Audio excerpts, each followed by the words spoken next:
Buongiorno! On se retrouve aujourd'hui dans une nouvelle vidéo récap au sujet de notre voyage en Sicile. Alors dans cette vidéo, on va d'abord vous expliquer notre itinéraire, où est-ce qu'on a logé, quelles activités on a faites, une partie food aussi parce que c'est très important en Sicile, nos petits conseils avant de partir et pour terminer, le budget. Donc restez bien jusqu'à la fin. On va commencer tout d'abord par l'itinéraire. Donc nous, on a atterri à Catane. On s'est ensuite rapproché plutôt de la côte est, donc direction Taormina. On est ensuite descendu vers le sud de la Sicile, donc direction Agrigente, pour ensuite remonter direction la réserve de Zingaro et pour terminer enfin par Palerme et pour pouvoir reprendre l'avion. On va maintenant vous parler des logements. Il a fallu être assez stratégique pour ne pas perdre trop de temps sur la route, pour être assez proche des centres d'intérêt, tout en gardant un budget assez correct. Donc cette première nuit, on l'a passé à Letto Gianni dans l'hôtel San Pietro. C'est un hôtel qu'on a trouvé sur Booking. On avait le petit déj compris avec. On n'a pas payé si cher que ça, mais tout ça vous le saurez dans la partie budget. Et en fait, on a dormi à Letto Gianni parce que ça se situe juste à côté de Taormina et Isola Bella, 5 minutes en voiture. Et pour autant, vous ne payez pas les prix d'hôtel de Taormina et Isola Bella qui sont extrêmement chers. Parce que c'est un petit peu la Côte d'Azur sicilienne, quoi. Ouais. Et ensuite, les deux prochaines nuits, nous, on a été sur Castellammare del Golfo. On a pris 2 nuits dans un Airbnb dans plein centre de Castellammare. Donc nous, c'était stratégique en fait de dormir là-bas pour que la première journée, on soit vers San Vito Lo Capo. C'est ça. Et ensuite, la deuxième journée, on repart en direction de Palerme. Comme ça, c'était vraiment le point stratégique en plein milieu. Et on n'a pas payé très cher non plus. Voilà. Et pour la dernière nuit, on a testé le glamping, donc c'était une première pour nous. Et donc ça c'était top, et pareil on a payé vraiment pas cher et ça nous permettait d'être pas trop loin de la Grotta della Colombe. C'est un des points qu'on voulait faire et du coup on n'était pas très loin pour le lendemain retourner à Palerme et rendre le véhicule qu'on devait rendre assez tôt à l'agence. On va maintenant vous expliquer tout ce qu'on a pu voir et faire sur ces 5 jours. Donc on garde la tablette avec nous parce qu'on a l'article de blog du coup qui est tout détaillé qu'on a écrit. N'hésitez pas à aller jeter un petit coup d'œil d'ailleurs si vous voulez quelques infos. Donc premier stop, c'était Taormina et Isola Bella parce que en fait on n'a pas été faire l'Etna. Malheureusement, il était brumeux. Très brumeux, ouais. Très brumeux, donc on s'est dit bah non, du coup ça sert à rien, entre guillemets. Donc on a préféré aller directement à Taormina et Isola Bella. Qu'est-ce qu'on a fait là-bas principalement sur place? On a visité la vieille ville. On a visité la vieille ville de Taormina qui est franchement très belle. Très belle, elle a un charme. Ah ouais, c'est vraiment très beau, les petites ruelles et tout sont vraiment magnifiques. On n'a pas visité malheureusement le théâtre parce que c'était le festival du film le week-end où on est arrivé et il était rempli de gradins, donc ça nous embêtait vachement, donc on s'est dit bon bah non. Mais pour ceux que ça intéresse, le prix de l'entrée est de 14 €. 14 €, c'est ça, et il vous donne une vue imprenable sur Isola Bella justement. Et donc ensuite on a fait Isola Bella, c'est l'un de nos coups de cœur. Les marches, c'est l'un de nos coups de cœur. Donc Isola Bella, vous pouvez l'atteindre en funiculaire si vous voulez. Mais le mieux quand même reste de le faire à pied.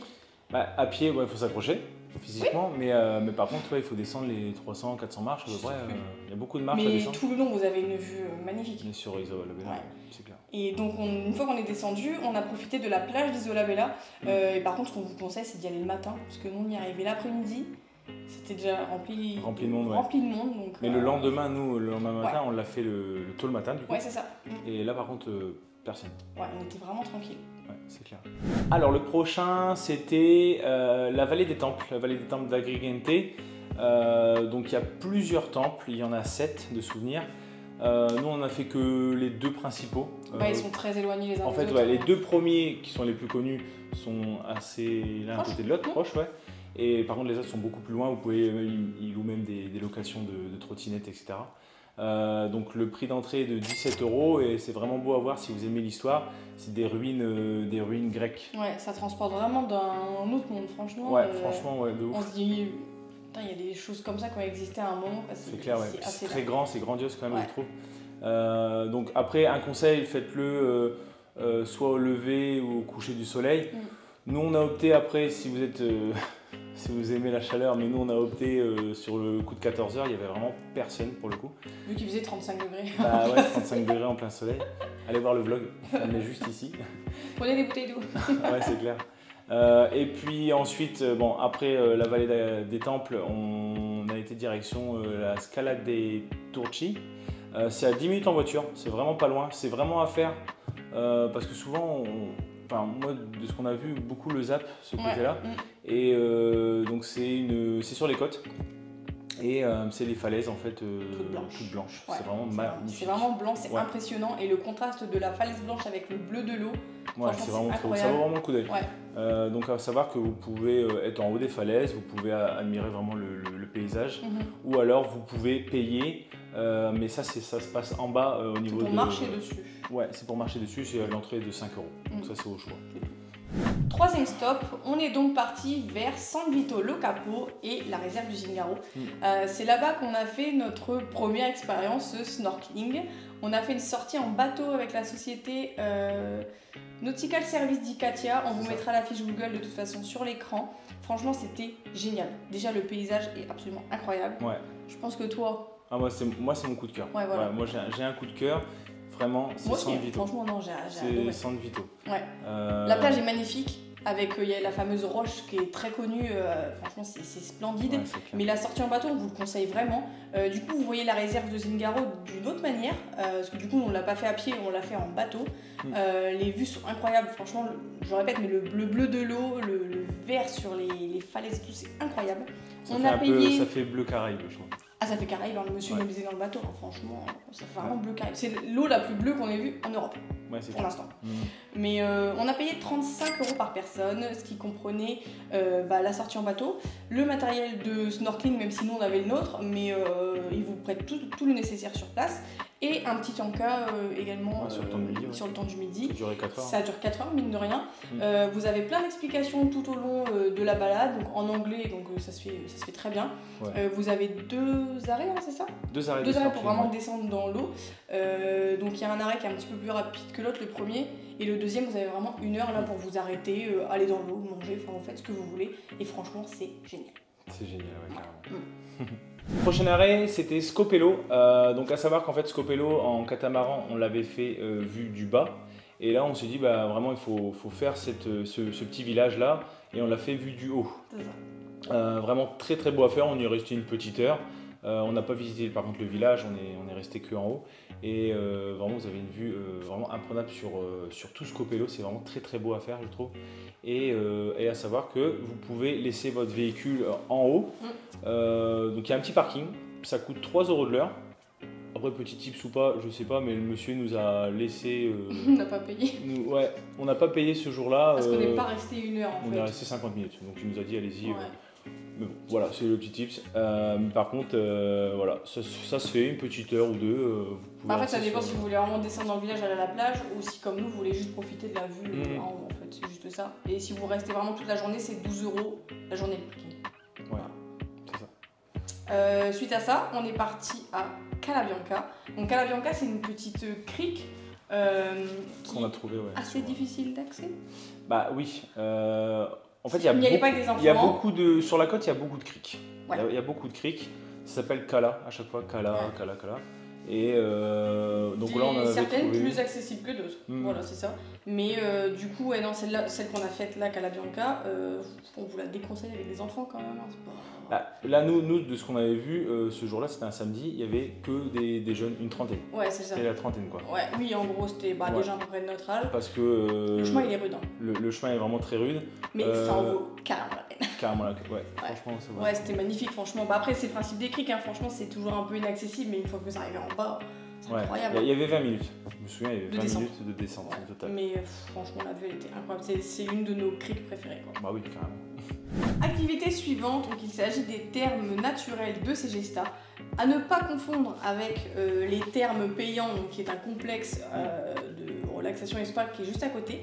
En fait, à Segesta, donc à un quart d'heure à peu près de Castellammare del Golfo, vous avez ces petits thermes naturels. Donc en fait, il s'agit de petites piscines, baignoires en fonction de la taille de chaque endroit, mais naturel. L'eau y est environ à 40-45 degrés toute l'année. Tout dépend à quel endroit vous vous arrêtez. Par exemple, nous, quand on s'arrêtait au premier, il était trop chaud. On mettait pas les pieds dedans tellement il était chaud. C'était un bain bouillonnant. Par contre, on a été au suivant et là, c'était carrément bien. Enfin, le soleil tapait et en fait l'eau elle est hyper agréable, c'est une baignoire naturelle. C'est ça qui est ouf, le contraste en fait qu'il peut y avoir. En fait vous longez comme Léna disait, mais vous avez des contrastes. À un moment je mettais mon pied à 1 mètre, il y avait 40 degrés et à 1 mètre après il y avait 20 degrés. Ouais. C'est ça qui est ouf. Donc c'est vraiment un truc super à faire parce que c'est naturel, donc ça faut en profiter. Pas un bruit. Et il n'y a pas un bruit. On vous conseille d'y aller le matin par contre. Oui, parce que nous on arrive à quelle heure? 9h30 et à 11h et quand on est reparti reparti. à 11h, ça commençait à arriver et donc ça perd un petit peu de son charme à ce moment-là. Ouais. Donc vraiment, allez-y tôt et vous serez vraiment pas déçus. C'est clair. Donc une seconde activité que l'on a faite, c'était la Grotta del Colombe. C'est pour en fait remonter sur notre dernier stop. Donc la Grotta del Colombe, vous pouvez payer pour 5 € le parking et vous avez accès à cette grotte aussi naturelle. Très jolie je trouve. Ah oui. Donc on peut s'y baigner, vous avez aussi l'occasion de vous baigner directement à la plage ou alors d'aller visiter cette grotte. Ouais. Mais après il faut être un peu plus téméraire pour aller se baigner en fait là où il y a vraiment la Grotta della Colombe parce que c'est vraiment des falaises complètement, il n'y a pas de petite crique quoi. Là on voyait des gens sauter de je sais pas combien de mètres de haut. Oui toujours les jeunes des téméraires. Ouais c'est clair. Mais par contre l'eau est d'un bleu incroyable et le site en soi est vraiment très très beau franchement. Ouais, super site. Donc vraiment à faire si vous êtes de passage de ce côté là. Et puis ensuite, le dernier point, je te laisse le faire, c'est Palerme. Du coup, Palerme, il fallait quand même qu'on termine à Palerme, déjà pour rendre notre véhicule et ensuite du coup, pour reprendre l'avion. Donc nous, on avait une journée sur Palerme, en gros, c'est ça? Juste une, donc qu'est-ce qu'on a fait là-bas? On a principalement fait la cathédrale de Palerme, qui est magnifique, franchement. Très belle elle est immense, franchement, elle est très très grande. Elle est vraiment belle de l'extérieur comme de l'intérieur, franchement sublime. Donc ça, on a adoré. Et ensuite on s'est aussi beaucoup baladé dans les rues parce que mine de rien c'était la fin du séjour, on était fatigués un peu et tout, il fait lourd, il fait très chaud, donc on s'est un petit peu perdu dans les rues. Et après un truc qu'on a vraiment adoré, c'est le marché Balaro.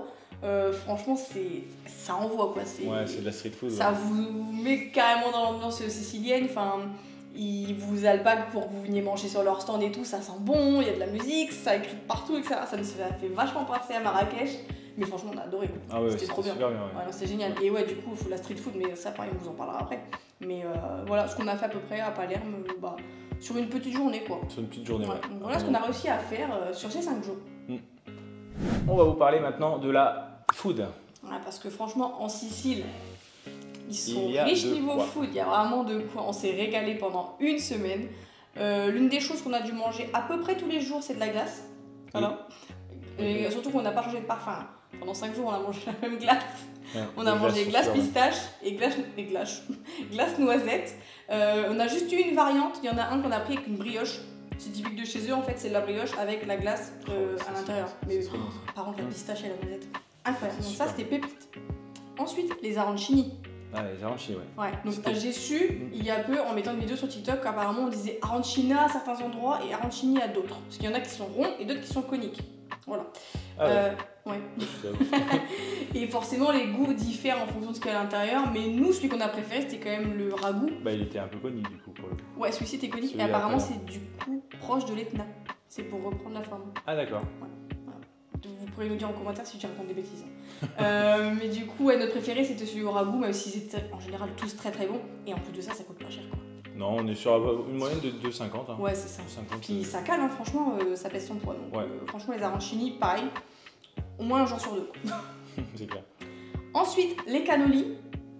Les cannolis, ça c'est mon truc. Ouais, alors moi j'avais détesté à Venise, je trouvais ça écœurant à mourir parce que c'était de la genre de crème au beurre, je sais pas si c'était dedans. Mais là ça m'a réconcilié. Oui. Ouais, c'est de la ricotta sucrée. C'est meilleur. C'est d'Alexis, c'est pas le mien, mais.